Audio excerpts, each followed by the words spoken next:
Well, as you know, I'm a musician. I've also done a lot of conducting in theater, and I had a few brushes with some things like, we were back at Community Players, and the orchestra was in the back, and I popped in there. I had just taught a lesson, and I grabbed all my stuff, and I got there like 5 minutes before curtain, and they started the show, and I had just grabbed my flute case, no flute in it, but I did have my piccolo, so I played the first part of it with the piccolo, and my son stuck my flute in the back. So another time I was conducting in the front, and I was conducting away, and my baton was flailing, and it flew into the audience.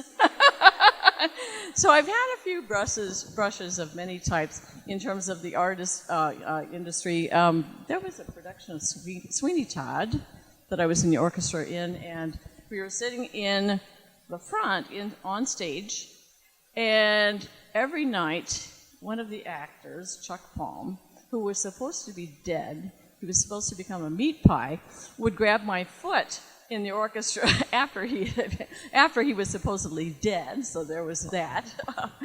But anyway, another side of me that you all may not know is I worked in a pharmacy at night, and that was first at Brokaw Hospital, Mennonite Hospital, and then at Brokaw, and then I worked the two together. And hospital people, we all become pretty tight, and one of the pharmacists that I worked with, Chuck Barkulis, got certified in sailing. And he says, let's go on some sailing trips together. I thought, what the heck? Sounds great to me. So we did. We would start in the harbor of Chicago, and we would eat like kings out in the harbor the night before. We would get clearance. And then sometimes we would even fly in, because one of the pharmacists had a plane, and we would fly in, and we just had a ball. We would go out. It would take roughly 14, 16 hours to cross, depending on the winds and so forth. Sometimes we would anchor out and swim in the middle. Sometimes we had great wind, and sometimes we did not. So it would depend. So we would go to South Haven, find a great restaurant, and come back and sail back.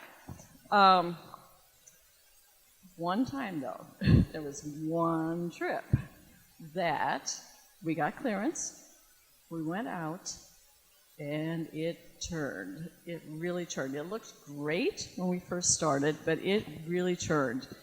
We were encountering, 6, 8, 10-foot waves by the time we were about 2 hours into it.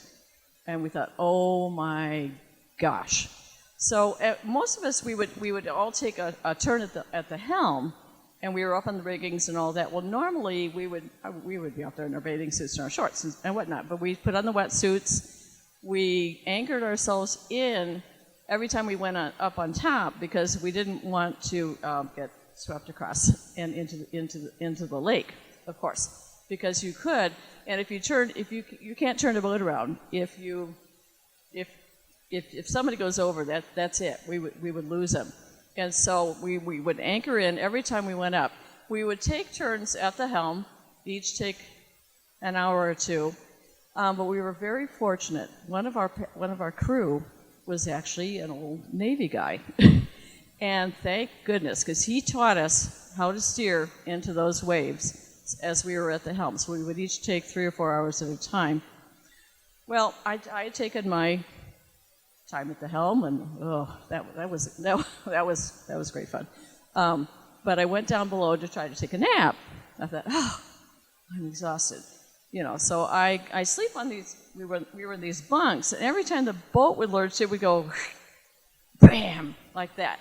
So I would get knocked off the bunk on the floor. There way to go. So down on the floor. So I thought, well, let's try the other side. Up on that side, whoop, down on the floor again. So I thought, well, I'm just going to lay on the floor and hold onto the mast. So I laid on the floor and held onto the mast with my arm, and I took a nap like that. Well, about it would normally take us 14, 16 hours to cross. 22 hours later, we finally got through the storm. And we made it in. And on the way back, of course, it was beautiful sailing, burying the rail the whole way back. Thank you for your time.